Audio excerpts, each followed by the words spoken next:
반갑습니다, 여러분. 오늘 많은 친구들이 못 올 줄 알고 좀 걱정을 많이 했는데 다행히 여기도 많은 친구들이 함께 예배하고 있고 우리 줌으로도 지호가 함께 예배하고 있네요. 반갑습니다.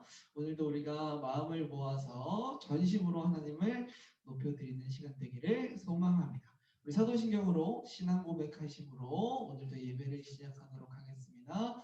전능하사 천지를 만드신 하나님 아버지를 내가 믿사오며 그 외아들 우리 주 예수 그리스도를 믿사오니 이는 성령으로 잉태하사 동정녀 마리아에게 나시고 본디오 빌라도에게 고난을 받으사 십자가에 못 박혀 죽으시고 장사한 지 사흘 만에 죽은 자 가운데서 다시 살아나시며 하늘에 오르사 전능하신 하나님 편에 앉아 계시다가 저리로서 산자와 죽은 자를 심판하러 오시리라.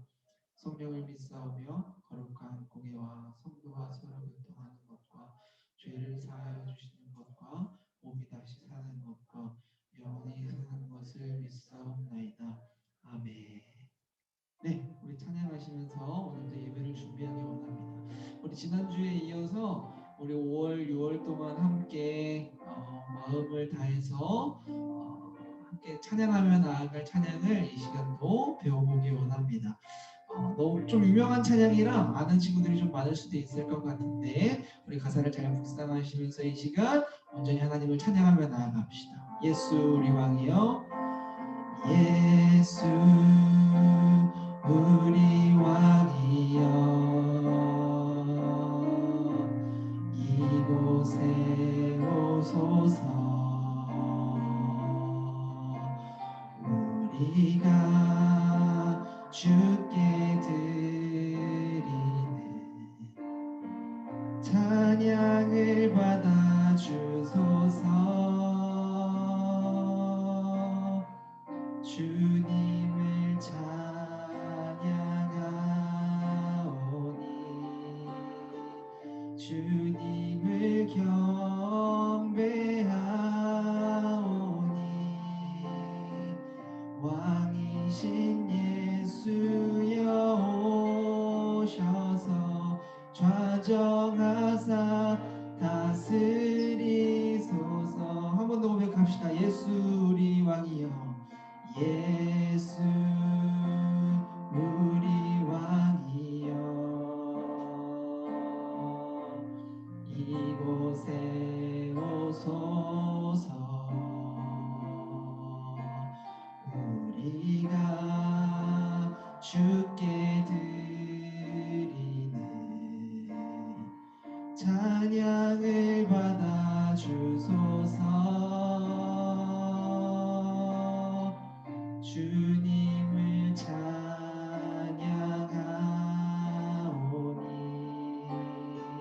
주님을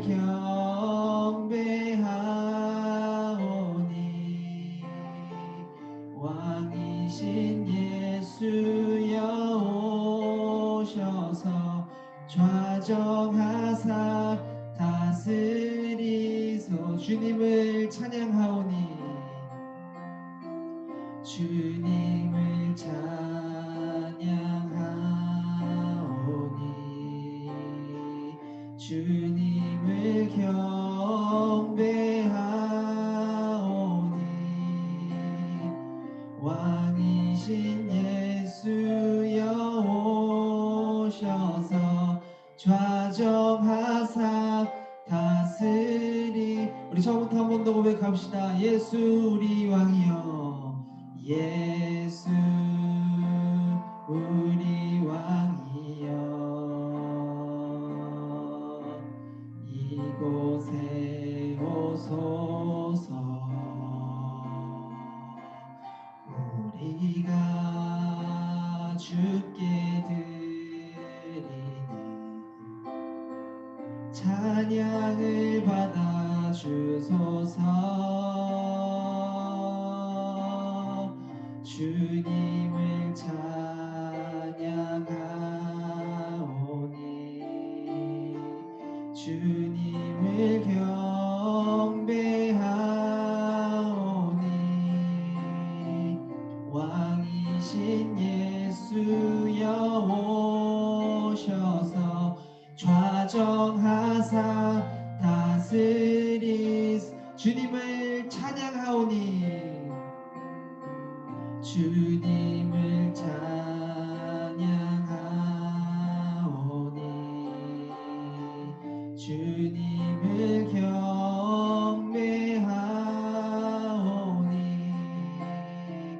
왕이신 예수여 오셔서 좌정하사 다스리스. 왕이신 예수여 오셔서 왕이신 예수여 오셔서 좌정. 우리가 이 시간 이렇게 한번 고백해 보기 원합니다. 내 주를 따르리 내 주를 따르리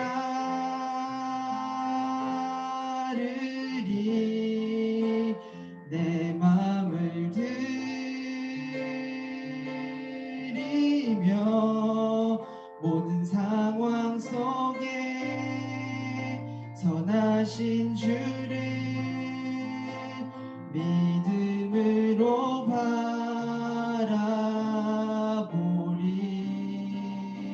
주를 신뢰하리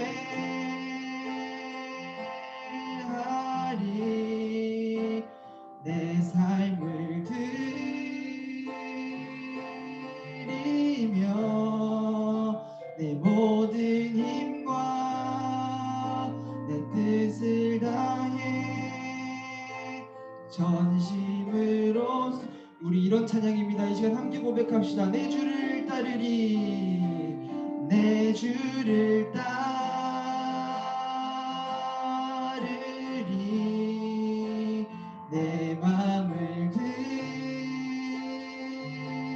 드리며 모든 상황 속에 선하신 주를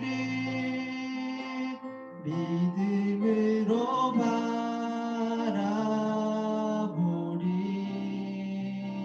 주를 신뢰하리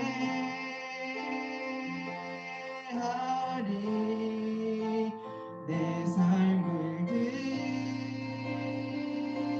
드리며 내 모든 힘과 내 뜻을 다해 전심으로 순종하리 주 나의 왕. 함께 고백합시다. 주 나의 왕 주 나의 왕. 한 번 더 고백합시다. 주 나의 왕 주 나의 왕.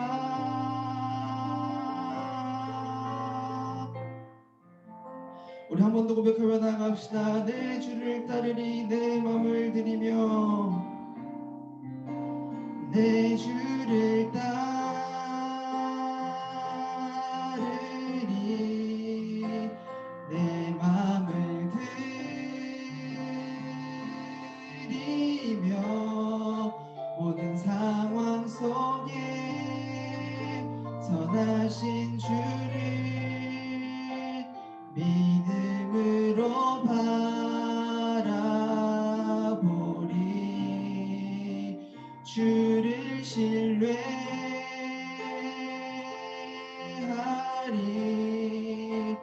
내 삶을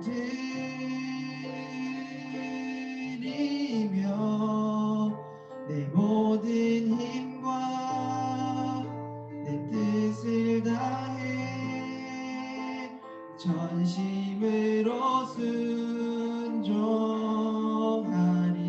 주 나의 왕 주 나의 왕. 마음을 다해 고백합시다. 주 나의 왕 주 나의 왕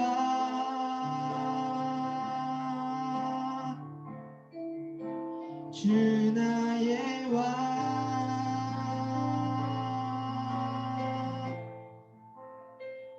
우리 시간 함께 기도하시면서 예배로 나아가기를 소망합니다. 주님, 오늘 우리가 예배 가운데 다시 하나님의 말씀을 들으며 다시 하나님의 말씀대로 살기를 시작하며 주님, 우리 삶의 왕 자리를 다시 주님께로 내어드리기 원합니다. 주님 다시 나의 삶의 우선순위를, 나의 삶의 가치를 주님 앞에 내어드리는 시간 되기를 소망합니다. 주님, 이 예배를 통하여 말씀으로 우리를 가르쳐 주시며 더 하나님을 알게 하시며 더 말씀대로 살아가는 사람으로, 교회로, 하나님의 백성으로 변해가는 시간 될 수 있게 해달라고 우리 예배를 준비하시면서 잠깐 함께 기도하며 나아가시겠습니다. 하나님 아버지, 우리가 이 예배 가운데 우리 왕이신 하나님, 오늘 이곳에 오셔서 우리의 높임을 받아주시며 다시 우리 삶에 임하셔서 찬양을 받으시오며 온전히 주님만이 우리 삶의 왕이 되어 주시기를 구합니다. 하나님, 내가 내 삶의 왕이 되어 하나님, 내가 원하는 대로 나를 기준으로, 나의 가치관으로, 인간적인 생각으로 주님, 우리가 하나님을 기억하지 못하고 흘려보냈던 우리 삶의 시간들을 주님 기억합니다. 주님, 이 예배 가운데 다시 하나님을 바라보기 원합니다. 다시 하나님께로 나아가기 원합니다. 다시 하나님과 함께 살기 원합니다. 말씀대로 살기 원합니다. 주님이 우리의 왕이시라고 다시 고백하오니 주님, 이 예배 가운데 우리를 찾아와 주시오며 이 예배 가운데 임재하시오며 주님, 우리 예배를 받으시고 높임을 받으시고 주님, 이 예배에 우리 삶의 주인이 되어 주시옵소서. 주님, 함께하여 주시옵소서.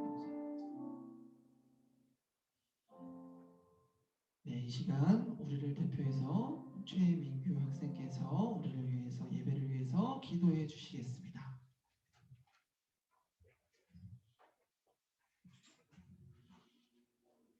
하나님 아버지, 코로나 때문에 힘든 상황에도 이렇게 나올 수 있게 해주시고 일주일 건강하게 지낼 수 있게 해주셔서 감사합니다.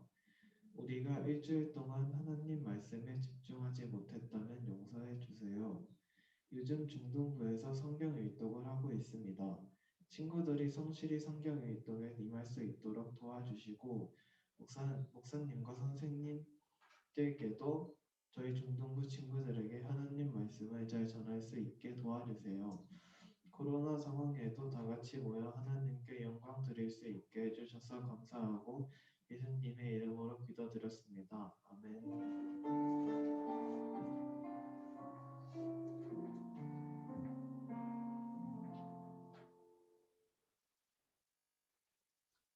네, 우리 함께 하나님 말씀 보도록 하겠습니다. 하나님 말씀 마태복음 16장 13절에서 18절까지의 말씀입니다. 다 자리에서 일어나셔서 우리 하나님 말씀 겸손한 마음으로 전심으로 받도록 합시다. 마태복음 16장 13절에서 18절까지의 말씀입니다. 제가 가진 성경으로는 신약성경 27페이지에 있습니다. 윤솔이 오랜만에 보네요. 반갑습니다. 줌으로 맨날 만나다가. 마태복음 16장 13절에서 18절까지의 말씀, 우리 다 찾으신 줄 알고 조금 길지만 한 목소리로 우리 함께 읽어보도록 하겠습니다. 시작! 예수께서 빌립보 가이사랴 지방에 이르러 제자들에게 물어 이르시되 사람들이 인자를 누구라 하느냐? 이르되 더러는 세례 요한, 더러는 엘리야, 어떤 이는 예레미야나 선지자 중에 하나라 하나이다. 이르시되 너희는 나를 누구라 하느냐? 시몬 베드로가 대답하여 이르되 주는 그리스도시요 살아계신 하나님의 아들이시니이다. 예수께서 대답하여 이르시되 바요나 시몬아, 내가 복이 있도다. 이를 내게 알게 하니는 혈육이 아니요 하늘에 계신 내 아버지시니라. 또 내가 내게 이르노니 너는 베드로라. 내가 이 반석 위에 내 교회를 세우리니 음부의 권세가 이기지 못하리라. 아멘. 자리에 앉겠습니다. 우리 오늘 설교 제목을 큰 목소리로 함께 읽어보겠습니다. 시작! 네, 우리 오늘 교회의 시작이라는 제목으로 오늘도 여러분들이 집중해서 이제 다른 생각, 피곤함, 분주함을 좀 내려놓고 전심으로 하나님의 말씀 듣고 배우기 원합니다. 네, 이소무화 중에 이런 이야기가 있더라고요. 옛날 이야기 국룰이죠. 옛날 한 옛날에 새들이 모여 살고 있었어요. 새들이. 어느 날 신이 이 새들을 찾아와 말합니다. 며칠 뒤에 너희 새들 중에 가장 아름다운 새를 이 새들의 왕으로 삼겠다 하고 말합니다. 새들은 그때로부터 이 물가에 가서 깔끔하게 목욕도 하고요. 빗질도 곱게 하고, 그죠? 깃털도 이쁘게 빗고 목소리도 가다듬고 더 아름다워지기 위해서 열심히 노력했습니다. 근데 이제 까마귀는 정확하게 갈까마귀라고 하는 새는요, 자기가 노력해도 안 될 거라며 한숨만 푹푹 쉬고 있었어요. 그러다가 이제 당일이 되고 이제 아름다운 새를 가리기 위해 한 곳에 모였는데 정말 그동안은 한 번도 보지 못했던 알록달록한 깃털을 가진 새가 한 마리 있는 겁니다. 다들 정말 놀라서 그 새를 바라보고 그 새를 왕으로 삼기로 합니다. 드디어 그 새가 왕이 되기 직전의 그 순간 그 새가 기쁨의 노래를 부르는데 어떤 소리가 났을까요? 까! 까! 까마귀 소리가 나는 겁니다. 알고 보니 이 까마귀는요, 남들처럼 자기를 가꾸기는커녕 다른 새들의 깃털을 주워다가 이 자기 몸에 붙이고 아름다운 척 나타났던 거죠. 새들이 너무 화가 나서 각자 자기의 깃털을 가져가고 나니까 씻지도 않고 빗질도 하지 않은 본래의 모습이 드러나게 되었고, 그 갈까마귀는 웃음거리가 된 후에 그 새 마을에서 멀리 멀리 도망갔다는 이야기가 있더군요. 당장은 비슷해 보였을지 모르겠습니다. 당장은 속일 수 있었을지 모르겠어요. 그러나 아름다운 척 하는 것과 자신이 진짜 아름다워지는 것 사이에는 사실 엄청난 차이가 있습니다. 당장은 속일 수 있을지 몰라요. 당장은 비슷해 보였을지 몰라요. 그러나 사실은 엄청난 차이라는 거죠. 오늘은 우리가 함께 큰 목소리를 읽었던 제목처럼 교회의 시작이라는 제목으로 말씀을 함께 배우기 원합니다. 또 여러분, 우리가 Church Everywhere라는 주제로 신앙 수련회도 진행하고 있어요. 우리 계속해서 그런 주제로 말씀을 또 함께 배우고 있는데, 여러분들의 삶에 정말 조금이라도 제발 성장이 있길, 노력이 있길 정말 소망하는데, 또 그렇게 잘 따라와 주고 계셔서 정말 감사한데, 여러분, 그건 그렇고 교회란 도대체 무엇일까요? 도대체 교회가 뭘까요? 또 교회는 어떤 모습이어야 할까요? 그 정확한 답도 결국에는 우리 하나님 말씀에서 찾을 수 있겠죠. 교회는 무엇이며 우리가 믿는 예수님이 바라셨던 교회는 어떤 모습일까요? 오늘 말씀을 통해서 우리 진지하게 함께 고민해보고 또 배워보기 원합니다. 오늘 본문에는요, 정말 유명한 예수님의 질문과 또 베드로의 대답이 기록되어 있습니다. 우리 오늘 본문 13절에서 14절 말씀을 함께 읽어보도록 하겠습니다. 13절에서 14절 말씀입니다. 함께 읽겠습니다. 시작. 예수께서 빌립보 가이사랴 지방에 이르러 사람들이 인자를 누구라 하느냐 이르되 더러는 세례 요한 더러는 엘리야 어떤 이는 예레미야나 선지자 중에 하나라 하나이다. 어느 날 예수님께서 막 돌아다니면서 사람들을 가르치시고 또 병든 자를 고쳐주시다가 문득 제자들에게 물어보십니다. 제자들에게 물어 이르시되 사람들이 인자를 누구라 하느냐 사람들이 나를 누구라 하더냐 이르되 더러는 세례 요한 더러는 엘리야 더러는 예레미야나 선지자 중에 하나라 하나이다. 자, 여러분, 오늘날은 이 선지자라고 하는 사람들이 없어서 조금 생소하죠. 당시 사람들이 예수님을 선지자라고 생각하는 것, 예수님을 선지자라고 부르는 것이 아마 가장 일반적인 여론이었는데 그 이유는 아마도 이 말씀 때문일 거라고 많이들 이야기를 합니다. 신명기 18장 말씀 함께 읽겠습니다. 시작. 내가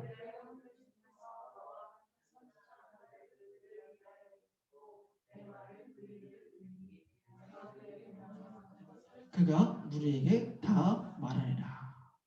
선지자라고 하는 사람들은요, 맡은 임무가 있었어요. 뭐 하는 사람들이었냐? 바로 하나님의 말씀을 입에 가지고 하나님의 말씀을 대언하는 사람, 대신 전하는 사람들이 선지자였어요. 예를 들면 모세가 선지자였고요, 엘리야가 선지자였고요, 구약 성경 후반부에 나오는 뭐 이사야, 예레미야, 호세야, 요나 이런 사람들이 전부 다 선지자들이에요.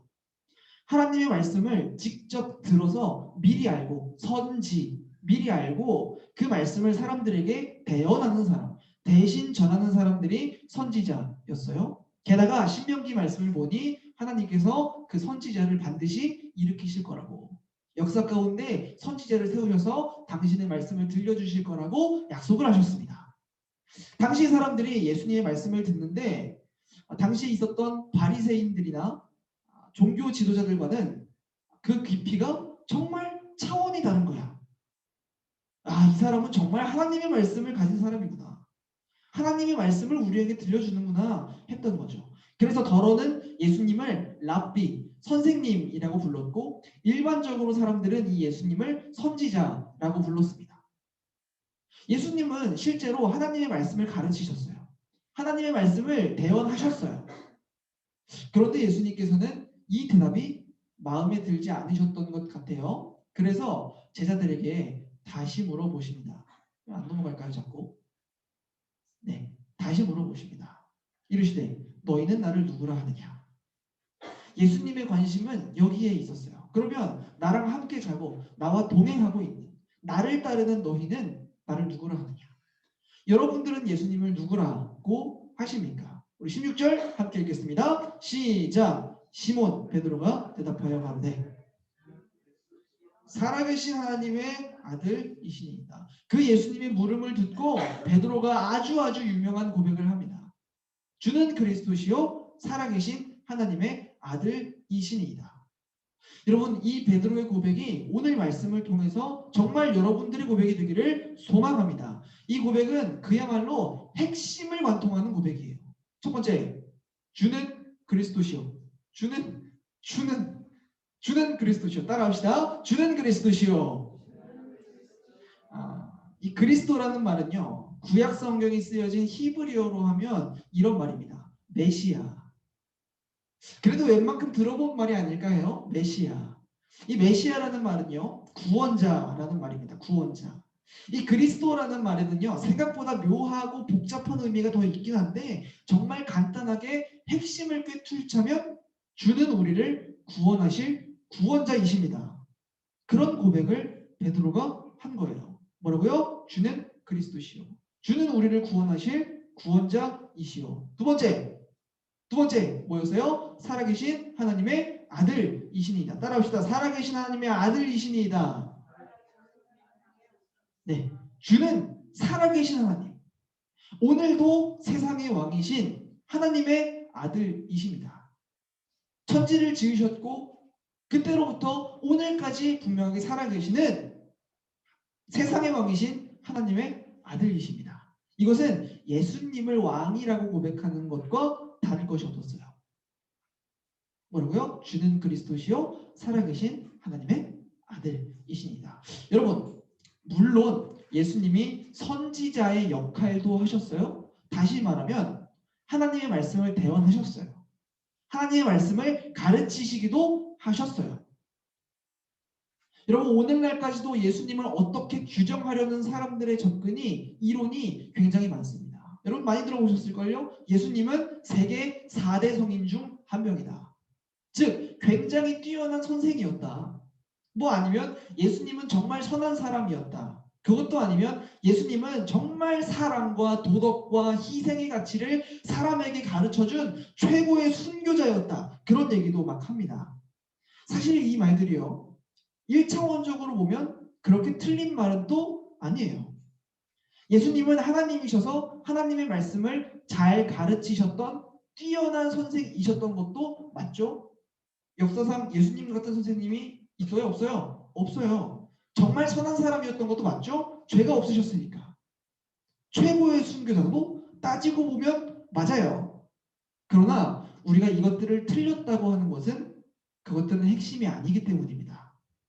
이 모든 대답들은 요점을 놓치고 있는 대답들이에요.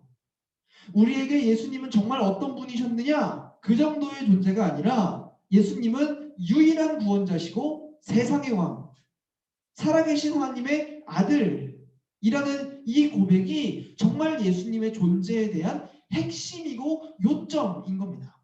예수님과 같은 존재는 없고 오직 한 분 구원자, 오직 한 분 왕이심을 인정하는 고백이기도 하죠. 예수님의 삶을 가지고 물론 도덕을 배우고 사랑을 배우고 희생을 배울 수 있습니다. 그러나 핵심을 꿰뚫지 못하는 배움, 핵심을 꿰뚫지 못하는 교회는 사실 헛것이요 영원히 정답에 도달할 수 없는 가치들입니다. 우리가 다른 종교에 폐를 끼치고 소통을 단절하고 그럴 이유는 없어요. 굳이 사이 나쁘게 지낼 이유는 없어요.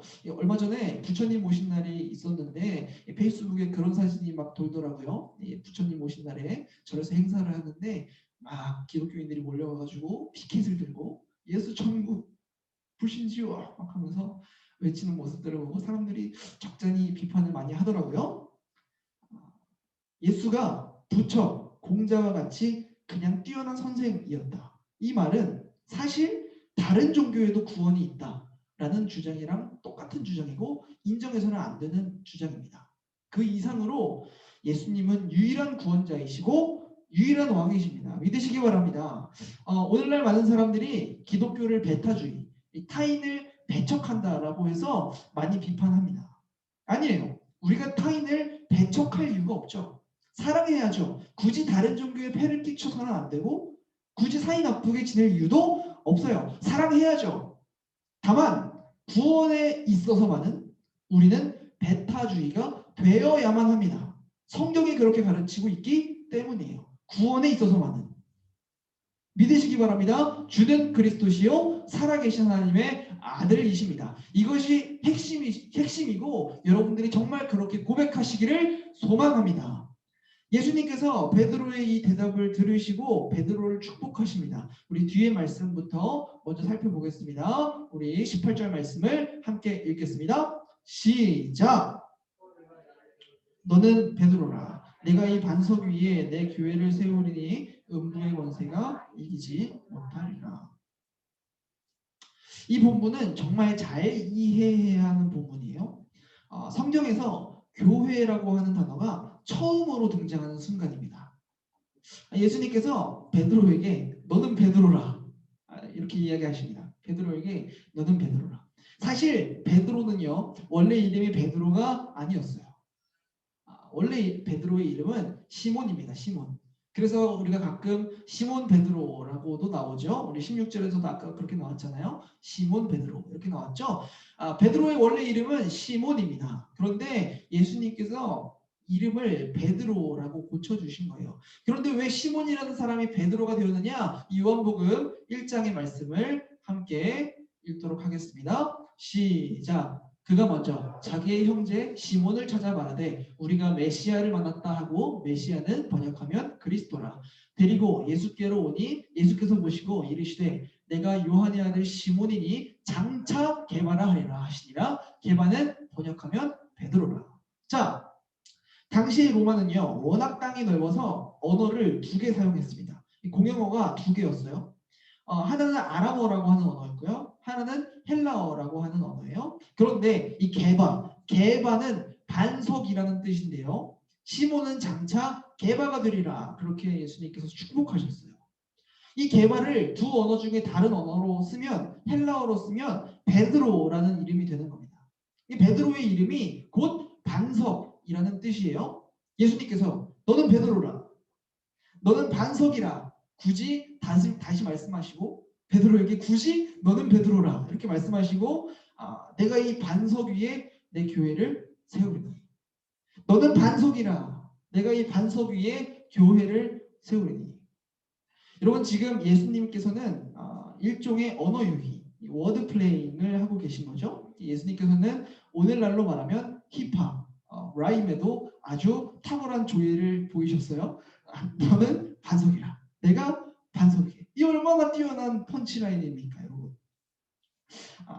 그러나 여러분 이게 무슨 베드로가 교회의 시초고 베드로가 반석이 될 정도로 대단한 사람이고 그런 의미냐? 그런 의미는 아닙니다. 자, 여러분 핵심은 이겁니다. 핵심은 이겁니다. 자, 여러분 잘 생각해 보시고 여러분들 한번 대답해 보세요. 예수님이 바라셨던 교회의 기준은 건물일까요? 사람일까요? 잘 생각해 보세요. 잘 생각해 보고 여러분 대답해 보세요. 예수님이 정말 바라셨던 교회의 기준은 건물일까요? 사람일까요? 어느 쪽이죠? 사람. 예수님의 교회는요, 이 베드로와 같은 고백을 하는 사람들 위에 세워지는 겁니다. 그냥 땅 위에 벽돌 몇 개 쌓고 그 위에 십자가가 빨간색으로 반짝반짝 빛난다고 해서 교회가 아니고 진짜 교회는 그 교회. 그 사람들, 그 사람이 고백하는 고백이 무엇이냐를 기준으로 세워지는 겁니다. 예수를 유일한 구원자로, 유일한 왕으로, 주는 그리스도시요 살아계신 하나님의 아들이시니이다 고백하는 사람들 위에 세워지는 겁니다. 사실은 이러한 고백을 하는 여러분들이 교회의 기준이고 여러분들이 교회입니다. 여러분들이 매주 이곳에 예배드리러 나오지만요, 진짜 교회는 이 건물이 아니라, 아니면 어른들, 유아부, 초등부, 중등부, 고등부 이런 공동체들이 아니라, 담임 목사님, 교육자님들, 선생님들 이런 체계가 아니라, 정말 이곳을, 우리 중등부를 교회로 만드는 것은 여러분들의 예배이고 여러분들의 고백입니다. 그게 교회의 기준입니다. 여러분들이 어떤 고백을 하고 있느냐, 이 예배 가운데, 이 시간 가운데 우리가 이곳에 모였는데 우리 공동체가, 여러분 한 사람 한 사람이 어떤 고백을 하고 있느냐, 그게 기준입니다. 애초에 교회의 의미부터가 그래요. 교회는 원래는 이런 뜻입니다. 부름받은 사람들, 에클레시아라고 하는, 부름받은 사람들.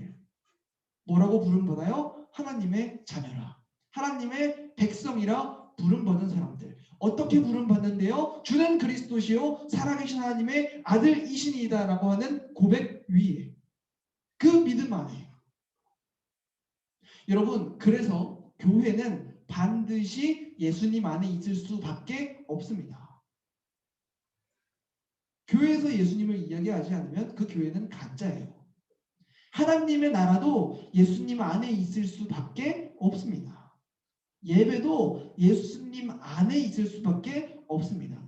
자, 우리 그래서 지난주 사마리아 여인을 만나신 예수님께서 이런 말씀을 하셨어요. 우리 요한복음 4장 23절 말씀을 함께 읽겠습니다. 시작. 아버지께 참되게 예배하는 자들은 영과 진리로 예배할 때가 오나니 곧 이때라. 아버지께서는 자기에게 이렇게 예배하는 자들을 찾으시느니라. 여러분, 지난주에는 그냥 넘어갔는데요, 가만히 보시면 예수님께서 굉장히 언뜻 모순되는 말을 하고 계세요. 잘 보세요. 예배할 때가 오고 있는데 그때는 이때라.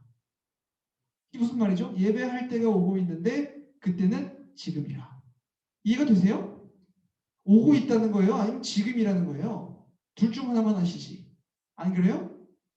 여러분, 요한복음에서요, 이건 여러분들 성경 읽을 때 조금 도움이 될 수도 있어요. 요한복음에서요, 이때라고 하는 단어는요, 단순히 어떤 시간, 아무 시간이나 말하는 단어가 아닙니다. 이 요한복음에 나오는 모든 이때라는 단어는 항상 정확하게 예수님이 십자가에 못 박혀 돌아가시는 시간, 그리고 부활하시는 그 시간을 지칭하는 단어입니다. 아무 시간이나 이야기하는 게 아니에요. 그래서 예수님께서 말씀하시죠. 내가 십자가에 못 박혀 너희가 하나님과 화목하게 되는, 하나님을 진정으로 다시 예배할 때가 오고 있는데 그때는 바로 지금이라. 왜? 사마리아 여인과 지금 구원자이신 예수님이 함께 계시기 때문에. 여러분, 지난주 기억나세요? 구원하여야 하겠는지라, 사마리아를 통과하여야 하겠는지라, 찾아오시는 하나님의 사랑으로 우리가 구원받았지만요, 여러분, 그 사랑 안에 예수님의 순종이 없었더라면, 죽기까지 순종하신 예수님의 순종, 우리가 뭐라고, 우리를 대신 죽어주시는 은혜가 없었더라면 교회는, 예배는 세워질 수가 없습니다. 그래서 예수님께서는 마태복음 6장 21절에 이때로부터 예수 그리스도께서 자기가 예루살렘에 올라가 장로들과 대제사장들과 서기관들에게 많은 고난을 받고 죽임을 당하고 제3일에 살아나야 할 것을 제자들에게 비로소 나타내시니, 예수님이 구원자가 아니셨다면, 주는 그리스도가 아니셨다면, 하나님의 아들이 아니셨다면 교회는, 예배는 존재할 수가 없습니다. 예수님이 하나님의 아들로서, 구원자로서 하신 일이 뭔데요? 예수님이 죽기까지 순종하지 않으셨다면, 하나님이 먼저 찾아오시는 사랑을 보이셨지만 그 안에 우리를 대신해서 기꺼이 죽으시겠다고 하는 그 은혜가 없으셨다면 교회는, 예배는 존재할 수 없습니다. 반드시 그 예수님 안에 교회가 존재하는 것이고, 주는 그리스도시요 살아계신 하나님의 아들이시니이다 하는 고백 위에 교회는 반드시 존재해야 되는 겁니다. 왜? 하나님이 찾아오신다고 한들 죄인과 하나님은 함께 할 수 없기 때문에. 그렇죠? 교회는 오로지 주는 그리스도시요 살아계신 하나님의 아들이시니이다 하는 믿음과 고백 위에만 존재할 수 있어요. 그 고백을 하는 여러분들이 바로 교회이고 그 고백으로 예배하는 여러분들이 오늘 이곳을 교회로 만들어가는 겁니다. 교회답게 만들어가는 겁니다. 아멘 하시기 바랍니다. 이 고백이 이곳에 여러분들의 삶에 세워지기를 간절히 소망합니다. 아멘 하시라니까요. 네, 아멘. 이 고백으로부터 우리의 삶이 세워져야 하고 우리의 신앙생활이 세워져야 하는 겁니다. 굉장히 중요한 고백이죠. 이 고백에 따라 우리가 정말 교회가 되냐 교회인 척 하냐가 갈리는 겁니다. 중심은 이 고백입니다. 만약 우리가 정말 이것을 고백한다면 음부의 권세는 사탄은 무슨 짓을 해도 마지막 날에 승리할 수가 없어요. 우리를 지옥으로 데려갈 수가 없어요. 우리는 천국 가는 겁니다. 아멘.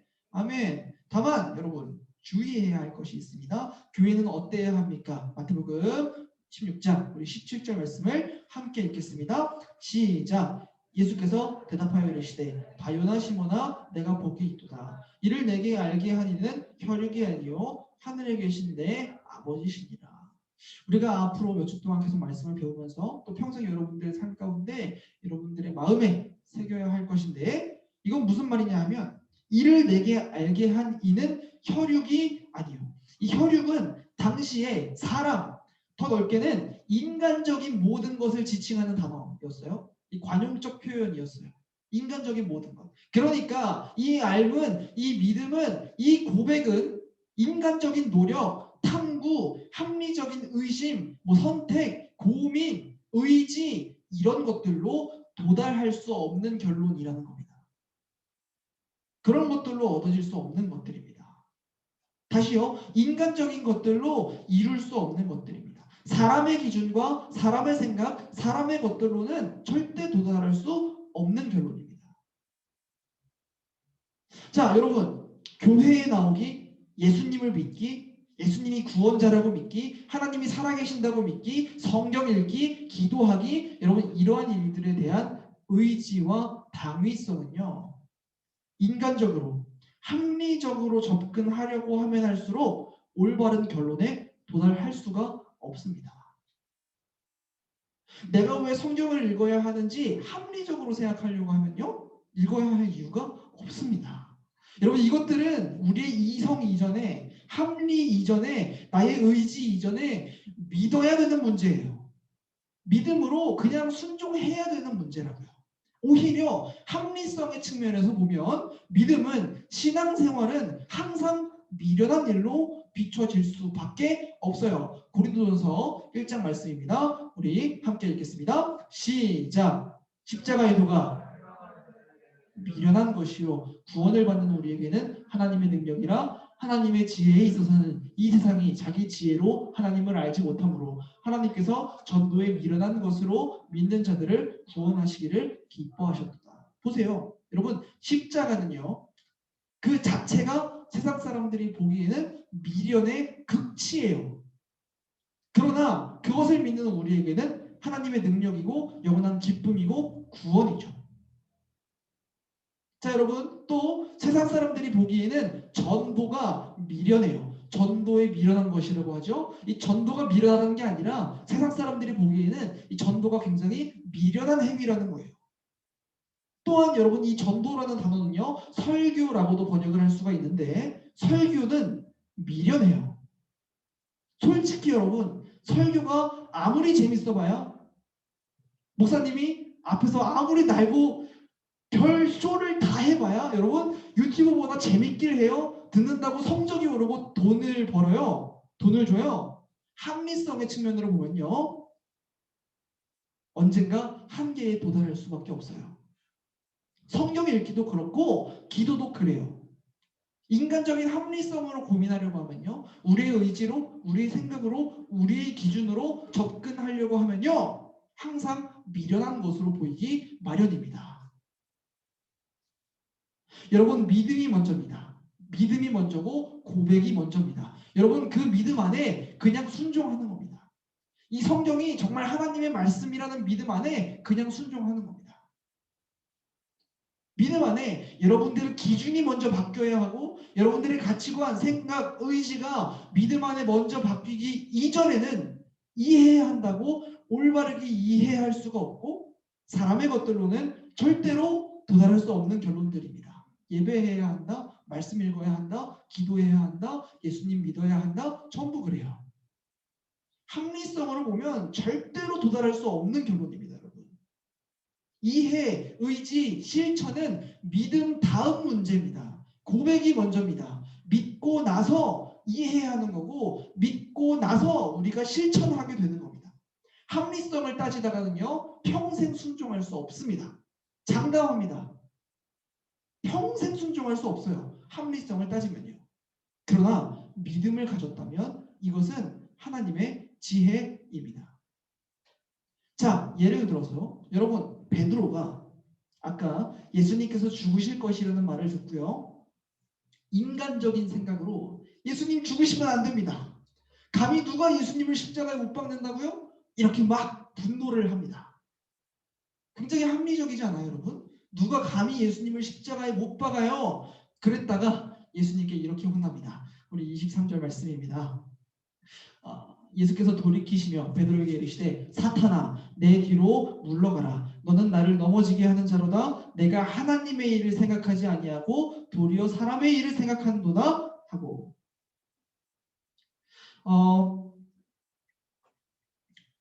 베드로가요. 결국 사람의 생각은요. 나도 모르는 사이에 우리를 넘어지게 하고 말씀을 올바르게 받지 못하게 합니다. 보세요. 여기서 예수님께서 너는 나를 넘어지게 하는 자로다 라고 말씀하시는데 여러분 정확히 이 단어는요. 너는 걸림돌이다. 그런 말입니다. 너는 걸림돌이다. 이런 이야기입니다. 자, 앞에서는 예수님께서 베드로에게 뭐라고 하신다고요? 너는 베드로라.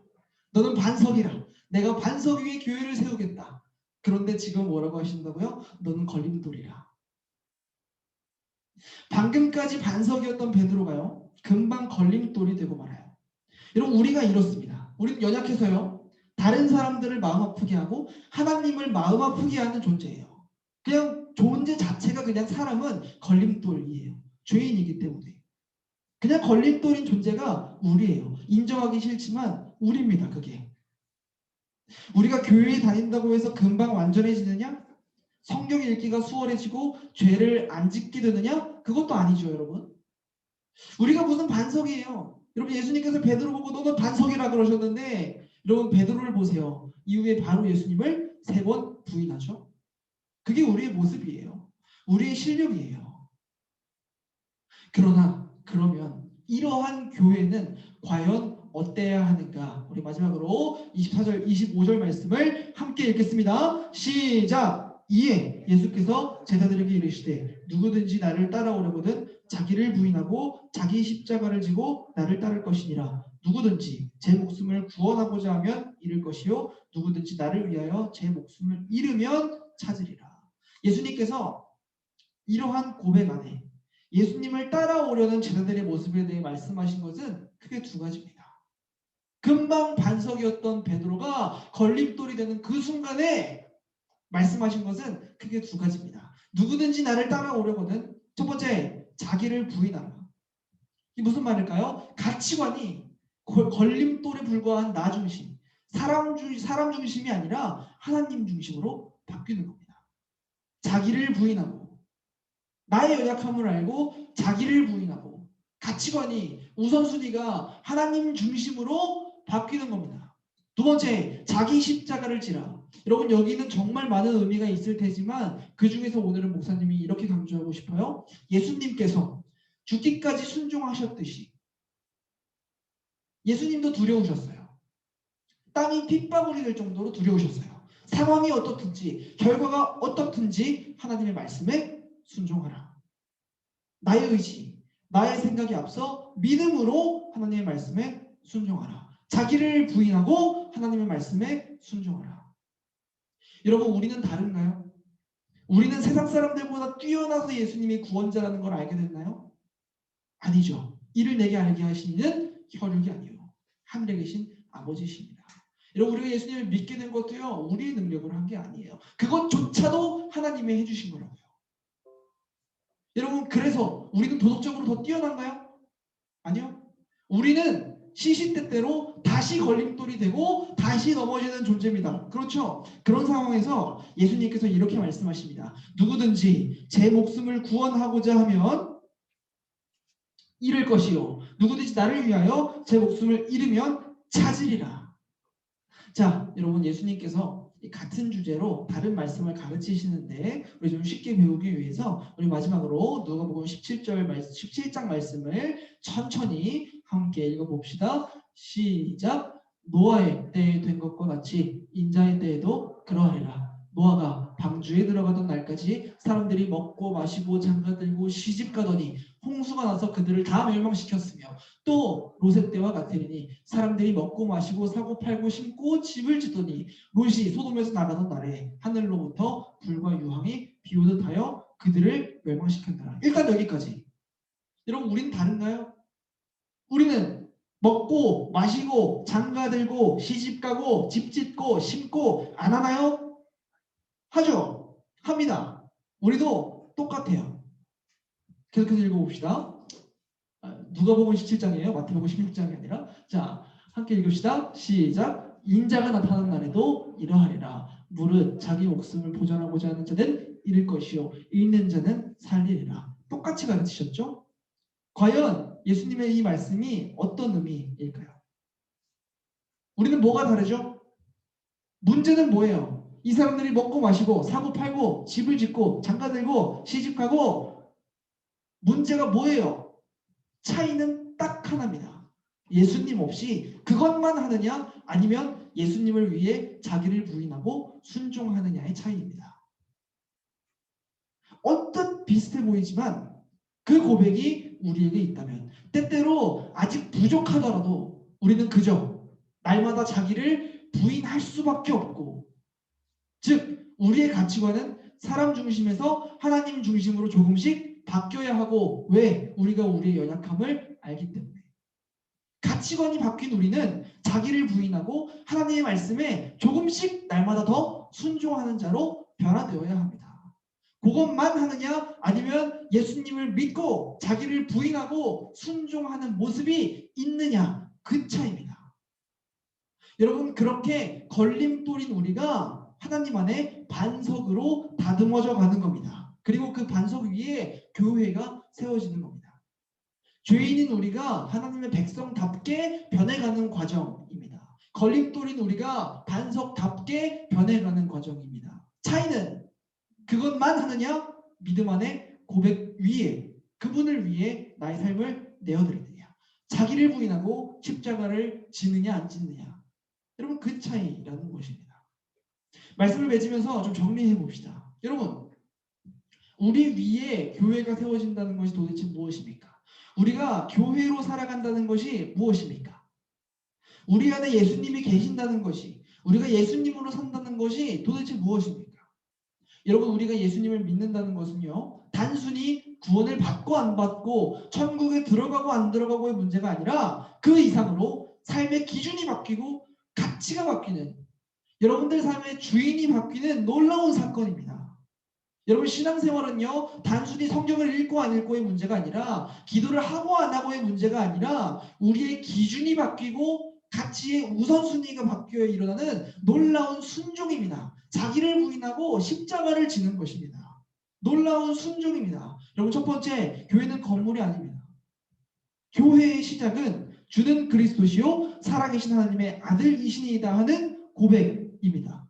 두 번째 다만 우리가 그 주는 그리스도시요 살아계신 하나님의 아들이시니이다 하는 믿음으로 고백으로 하나님의 교회로서 살아갈 때에 정말 우리가 교회라면 찾아오신 하나님의 사랑과 죽기까지 순종하신 예수님의 은혜가 우리 삶으로 드러나야 하는 것이요 우리가 교회로서 그저 더욱더 교회답게 살아야 한다는 말입니다.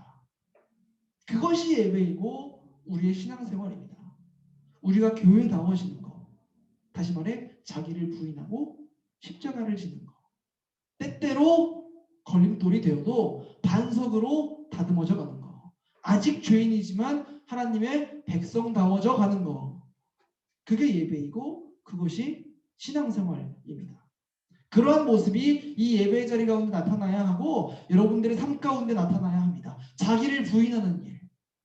나의 연약함을 알기 때문에 가치를 드리고 가치관이 바뀌고 우리의 우선순위가 바뀌는 일. 십자가를 지는 일. 합리성이 아니라 믿음으로 그냥 어떤 상황에도 순종하는 일. 마땅히 교회에 일어나야 할 일들입니다. 그러한 삶을 통하여 하나님의 사랑이, 예수님의 은혜가 우리 삶에 드러나야 하는 겁니다. 우리가 왜 사랑해야 하나요? 왜 기도해야 하나요? 왜 말씀 읽어야 하나요? 지난주에 이어서 전부 마찬가지예요. 우리의 가치를 드리는 일. 인간적인 합리성으로는요, 여러분, 핑계가 가득하고 열매를 맺는 데에 한계가 있습니다. 인간적인 합리성으로는 도달할 수 없는 결론입니다. 인간적인 합리성으로 보면 전부 다 미련한 것들입니다. 다만 교회로서 우리의 가치관이 하나님께로 바뀌었기 때문에 가능한 일이에요. 기준이. 우리의 가치의 우선순위가 정말 믿음 안에, 고백 안에 하나님께로 바뀌었기 때문에 일어나야 하는 일입니다. 여러분, 우리는 여전히 세상 사람들과 비슷해 보입니다. 때때로 선행을 하고 때때로 죄도 지어요. 비슷해 보여요. 하나님을 안 믿고도 여러분 예배에 충분히 나올 수 있습니다. 긴장하셔야 돼요. 여러분, 성경을 올바르게 깨닫지는 못할 테지만 하나님을 안 믿어도 읽을 수는 있어요. 글 읽는 거 누구나 할 수 있잖아요. 그러나 아직 걸림돌이지만, 아직 실패하지만 이 고백 안에 주는 그리스도시요 살아계신 하나님의 아들이시니이다 하는 이 고백 안에 자기를 부인하고 십자가를 지면서 진짜 반석으로 다듬어져 가는, 믿음 안에 변화되어 가고 조금이라도 순종하려고 하는 진짜 교회와 교회인 척하는 가짜는 여러분 천지차이입니다. 일시적으로는 비슷해 보여요. 그러나 진짜 교회와 교회인 척하는 사람은 여러분 천지차이라는 것을 기억하시기 바랍니다. 자, 바라기는 날마다 먼저는 찾아오시는 하나님의 사랑과 죽기까지 순종하신 예수님의 은혜를 올바르게 믿어서 교회가 되시고, 교회는 그 고백 위에 세워지는 겁니다. 먼저는 믿어서 교회가 되시고, 그 고백 안에 여러분들의 가치관을, 여러분들의 우선순위를 하나님께 조금씩 좀 드려서 이 시간 가운데 여러분들의 삶 가운데 날마다 더욱더 교회답게 변해가시는, 반석으로 다듬어져 가시는, 순종하시는 여러분들이 되시기를 간절히 소망합니다. 우리 찬양하고 기도하시겠습니다. 우리 아까 전에 함께 고백했던 예수 우리 왕이여, 또 이후에 함께 고백했던 찬양도 함께 고백하시면서 우리 말씀을 기억하시면서 함께 찬양하시고 기도하는 시간 되기를 소망합니다. 예수 우리 왕이여, 예수 우리 왕이여, 이곳에 오소서. 보좌로 주여 임하사 찬양을 받아 주소서. 주님을 찬양하오니, 주님을 찬양하오니,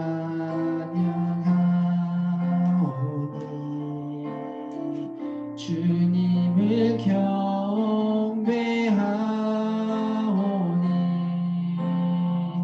왕이신 예수여 오셔서 좌정하사 다스리소. 주님을 찬양하오니,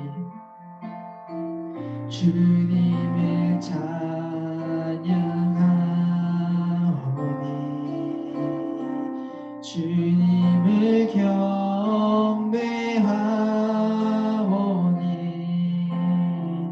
왕이신 예수여 오셔서 좌정하사 함께 고백합시다. 내 주를 따르리, 내 주를 따르리,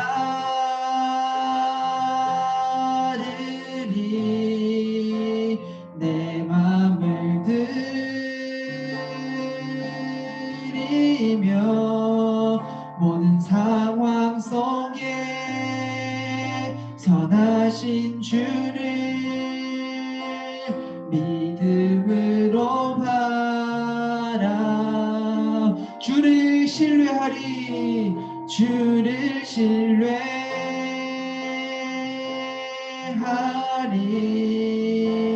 내 삶을 드리며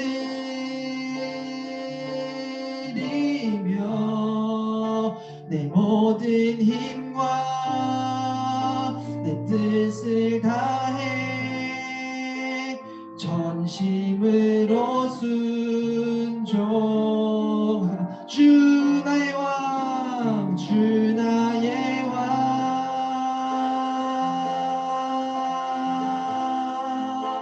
주 나의 왕,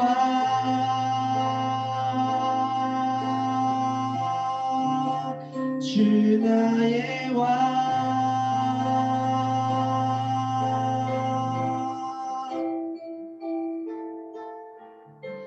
사랑하는 중등부 친구들, 오늘 여러분들의 삶의 왕 자리에는 누가 앉아 계십니까?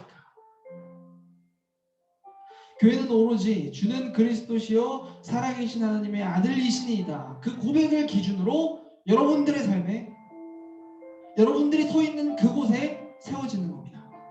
여러분들이 있는 그곳이 교회가 되어야 돼요. 여러분들이 이 사실을 믿어 여러분들이 교회가 되어야 합니다. 여러분들이 반석이 되어야 합니다. 다른 사람들이 딛고 일어설 수 있는 반석이 되어야 합니다. 그러나 우리는 여전히 걸림돌에 불과하죠. 여러분 기억하셔야 합니다. 우리 여전히 부족하지만 여러분, 우리가 구원받는다는 것은요 단순히 구원을 받고 못 받고의 문제가 아닙니다. 여러분들의 삶의 주인이 바뀌고 기준이 바뀌고 우선순위가 바뀌는 놀라운 사건이 예수님의 십자가 사건입니다.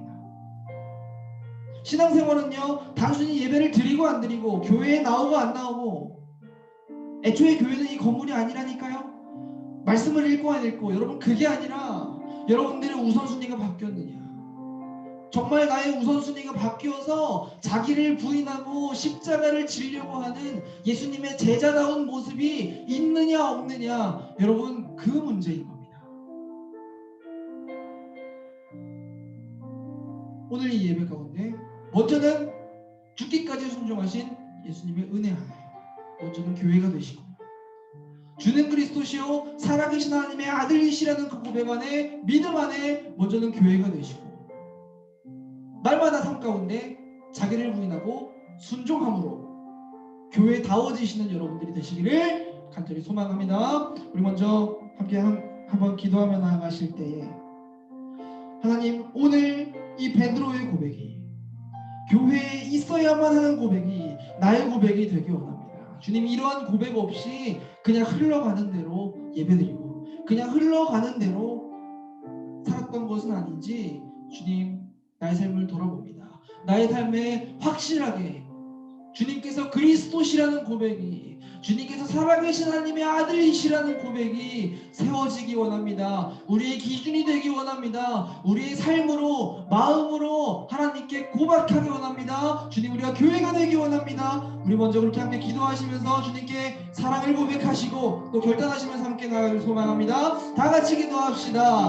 하나님 아버지 감사합니다. 하나님, 오늘 예배 가운데 교회는 어때야 하는지, 주님, 우리가 교회가 된다는 것이 무엇인지 다시 한번 점검하고 하나님의 말씀을 통해서 배워봅니다. 하나님, 우리의 삶에 있어야만 하는 고백인데도, 그리스도인으로서 마땅히 가지고 있어야만 하는 고백인데도, 날마다 더 깊게 더 새롭게 해야만 하는 고백이었는데도 불구하고 우리 삶에 이러한 고백이 있었는지, 정말 삶으로 주는 그리스도시요 살아계신 하나님의 아들이시라는 고백을 드리고 있었는지 하나님, 우리가 돌아봅니다. 하나님, 우리의 삶을 돌아보면 하나님을 향한 시선은 온데간데 없고, 예수님을 향한 순종은 온데간데 없고, 주님, 나를 쫓아 살기만 급급하지 않았는지 주님, 우리의 삶을 돌아봅니다. 원합니다. 주님, 이러한 고백이 우리 삶에 세워져서 주님께서 그리스도시라는 고백이, 주님께서 살아계신 하나님의 아들이시라는 고백이 우리 삶에 세워져서 우리 삶이 변하기 원합니다. 우리가 교회가 되기 원합니다. 걸림돌에 불과한 우리가 반석이 되기 원합니다. 그 반석 위에 주님께서 교회를 세워주시길 원합니다. 하나님, 우리의 마음을 받아주시옵소서. 우리의 고백을 받아주시옵소서. 이 고백 위에 우리 삶의 교회를 세우시고 우리를 교회로 만들어가 주시옵소서. 하나님, 우리의 삶에 분명한 고백이 세워지기 원합니다. 우리의 기준이 되기 원합니다. 하나님, 주님 앞에 사랑을 고백하오니 이 모든 사실을 우리의 고백이 되길 바라는 마음으로 주님께 우리가 조심스러운 마음으로 고백하오니, 주님, 아직 미숙하지만 우리를 하나님의 교회로 만들어 가시고 반석으로 다듬어가 주시옵소서. 우리 한 가지 더 기도하실 때에, 주님, 우리가 이러한 믿음 안에 이러한 고백을 가진 사람으로서 이제는 연약한 걸림돌에 불과한 나를 부인하고 하나님을 중심으로 나를 부인하고 기꺼이 믿음으로 순종하는 사람이 되기를 원합니다. 주님, 때로는 실패하고 때로는 나의 마음대로 되지 않고 나의 의지가 너무나 약하여 순종하지 못할 때도 너무나 많지만, 주님, 조금이나마 우리를 부인하고 예수님께 순종하려고 하는 모습이 우리 삶 가운데 세워지기 원합니다. 주님, 우리 삶에 함께하여 주시옵소서. 우리의 고백을 받아주시옵소서. 자기를 부인하고 십자가를 지기 원합니다. 예수님 따라가기 원합니다. 주님, 우리의 삶을 받아주시옵소서. 우리 한 번 더 기도하며 나아가시겠습니다. 하나님 아버지, 감사합니다. 하나님, 우리가 오늘 교회는 어때야 하는가, 주님, 다시 한번 말씀 앞에서 고민합니다. 하나님, 우리가 교회로서 그냥 흘러가듯 사는 것이 아니라 때로는 연약하지만 때로는 너무나 부족하지만 걸림돌인 우리가 반석으로 다듬어져 가기 원합니다. 주님, 그 믿음 안에 자기를 부인하는 놀라운 역사가 우리 삶 가운데 일어나기 원합니다. 그 믿음 안에 우리를 부인하고 그냥 믿음으로 순종하는, 십자가를 지는 놀라운 순종이 우리 삶에 있기 원합니다. 상황을 불구하고, 하나님, 결과를 불구하고, 하나님, 모든 상황 속에 주님을 신뢰하며 주님의 이야기가 우리 삶에 시작되는, 우리의 왕 되신 주님만을 따르는, 우리의 마음을 주님께 드리는, 우리의 삶을 주님께 드리는, 아직 부족하지만 교회로 만들어져가는 놀라운 역사가 우리 삶에 일어나기 원합니다. 모든 상황 속에 선하신 주님만을 믿음으로 바라보기 원합니다. 우리의 모든 힘과 뜻을 다해 전심으로 순종하는 사람들이 되기 원합니다. 정말 두려운 고백입니다. 주님, 우리가 우리의 부족함을 알고 있기 때문입니다. 그러나 하나님, 우리가 믿음 안에 자기를 부인하는 놀라운 일이 우리 삶 가운데 일어나기 원합니다. 우리의 믿음 안에 믿음으로 순종하는 하나님, 놀라운 순종이 우리 삶에 나타나기 원합니다. 하나님의 사랑과 예수 그리스도의 은혜가 우리의 삶을 통하여 다시 한번 드러나기 원합니다. 우리 삶에서도 발견하기 원합니다. 우리가 교회가 되기 원합니다. 반석으로 다듬어져 가기 원합니다. 하나님의 백성답게 변해가기 원합니다. 하나님, 우리 삶을 지켜주시옵소서. 하나님, 연약한 우리를 불쌍히 여기시고 우리를 교회로 만들어 가시오며, 하나님, 우리 연약함 너무나 잘 아시오니 우리의 가치를 주님께 드릴 때에, 그럼에도 불구하고 믿음으로 순종하려고 할 때에 주님, 우리의 삶을 받아주시옵소서. 주님, 함께하여 주시옵소서. 하나님 아버지, 감사합니다. 하나님, 이 시간 우리가 말씀을 통하여 우리가 교회로 살아간다는 것은 어떤 것인지, 도대체 교회란 무엇인지, 교회는 어때야 하는지 다시 한번 고민해보고 점검하는 시간을 가집니다.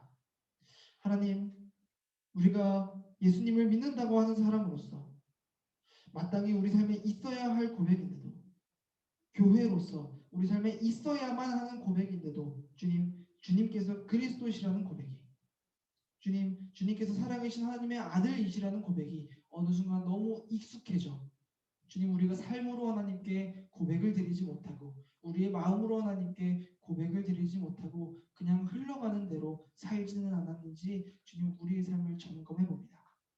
주님, 여전히 우리의 삶은 너무나 연약함을 고백합니다. 주님, 우리의 삶은 걸림돌에 불과한 죄인임을 고백합니다. 주님, 그러나 우리가 조금이라도 우리를 부인하기 원할 때, 조금이라도 우리의 가치관을 하나님께 드리며 믿음 안에 주님, 우리의 생각, 우리의 기준, 주님, 우리의 의지가 아니라 인간적인 합리성이 아니라 믿음 안에 그저 주님께 순종하려고 할 때에 주님 말씀대로 살아갈 능력을 더하여 주시고 주님 여전히 부족한 우리의 삶이지만 걸림돌인 우리의 삶이지만 우리를 교회답게 변화시켜 가시고 성장시켜 주시고 우리를 반석으로 다듬어 주시옵소서. 주님 오늘 말씀 앞에서 격히 우리의 삶을 점검하며 잘못된 모습은 깨뜨리고 주님 앞으로 나아갑니다. 교회가 되기 원합니다. 그 고백 위에 서기 원합니다. 그 믿음 안에 살기 원합니다. 자기를 부인하기 원합니다. 십자가를 지기 원합니다. 정말 주님 정말 두려운 고백들이지만 우리가 아멘하며 이 말씀을 우리 마음에 심을 때에 우리 삶이 변화되게 하시고 성장하게 하여 주시옵소서. 예수님의 이름으로 기도드립니다. 아멘. 네, 우리 헌금을 위해서 한 번 더 기도하시겠습니다. 하나님 아버지 한 주 동안 지켜주신 것에 감사하여 또 오늘 말씀을 통하여 우리의 삶을 또다시 깨뜨리시고 또 변화되게 하심에 감사하여 하나님께 우리의 예물 우리 얼마 안 되는 용돈 구별하여서 올려드립니다.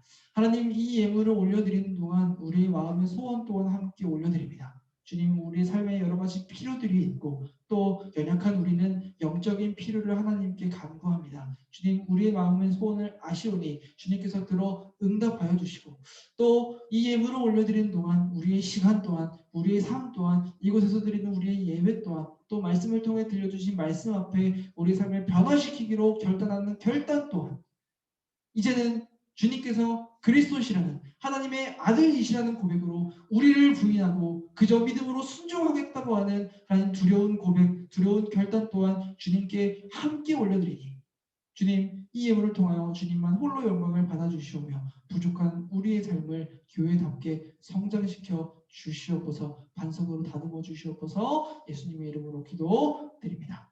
아멘. 네, 우리 이제 부장님상 나오셔서 강구하시고 주기도문 마심으로 예배를 모두 마치겠습니다.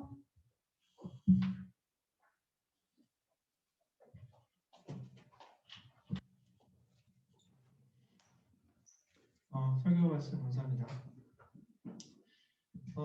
이번 주에 이슈가 저한테 한 가지 있었고 제이한테도 좀 있었고 제이가 수술을 했어요. 수술을 해서 이제 잘 회복하고 있는 중이고 여러분들 좀 계속 기도해 주시면 좋을 것 같아요. 저도 딸을 낳았습니다. 그래서 아주 행복한 하루를 보내고 있습니다. 제가 나이를 먹다 보니까 이제 스스로 조금씩 저 자신을 좀 이렇게 알게 되는 것 같아요. 제가 나는 그래도 나니까 나를 많이 안다라고 생각했는데 그게 아닌 것 같더라고요. 나이를 먹다 보니까 조금씩 내가 이런 사람이었구나, 내가 이런 걸 좋아했구나 이런 걸 알게 되는 것 같아요. 제가 아침에 맥모닝 먹는 걸 되게 좋아합니다. 햄버거 먹는 걸 되게 좋아하는데 어느 날인가 이제 아기 밥 먹으면서 순두부를 아침을 좀 먹었어요. 이제 먹었더니 속이 너무 편안한 거예요. 맥모닝 먹을 때는 좀 속이 먹고 나면 좀 불편함이 있었거든요. 근데 그걸 잘 몰랐는데 순두부를 먹으니까 너무 편안한 거예요. 맥모닝 먹은 게 불편한 거였구나라는 걸 그때 알았어요. 그래서 느끼는 것도 여러 가지가 좀 있었는데 내가 내 자신을 참 많이 모르고 있었구나 생각이 들었고 설교가 미련한 것이라고 아까 전에 들었는데 참 맞아요. 설교 재미없어요. 합리적이지 않아요. 유튜브 보는 것도 재미없었고 근데 저는 20대 중반에 너무 사회생활이 힘들 때 아침 햇살이 들어오는 창가에 이렇게 기대서 목사님의 설교를 들었는데 그 설교를 들을 때 너무 힘들었던 마음들과 우울했던 것들이 싹 하고 안개가 거치는 것처럼 싹 걷어지는 게 느껴졌어요. 그냥 설교 말씀 듣는데 그 재미도 별로 없었어요. 근데 약간 희망찬 얘기를 하셨는데 그 말씀 들으면서 그냥 마음에 그냥 굉장히 큰 위로가 왔었어요. 그래서 그 힘들었던 마음이 힘이 나고 돌아갔던 기억이 있었어요. 그때부터 설교에 대한 것들이 어떤 힘이 느껴지기 시작했는데 요즘에도 그래요. 힘들 때 우정 목사님 말씀 들을 때 저는 굉장히 많이 힘을 얻을 때가 많아요. 저번에 식대령 얘기도 들었고 그래서 굉장히 큰 은혜를 많이 받는 거 많아서 그 말씀을 듣고 나면 정말 오늘 하루와 내일 하루, 월화까지도 힘이 나게 움직일 수 있었어요.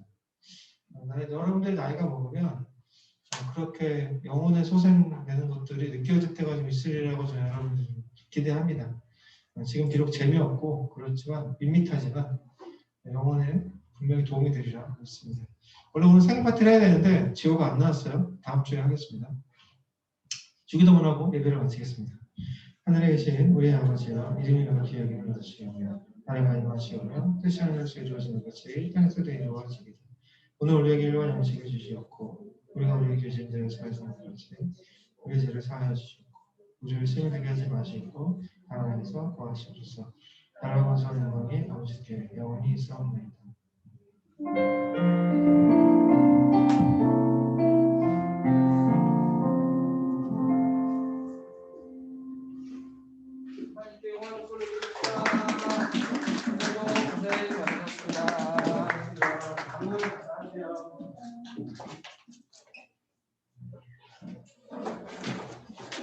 수고랑 성전이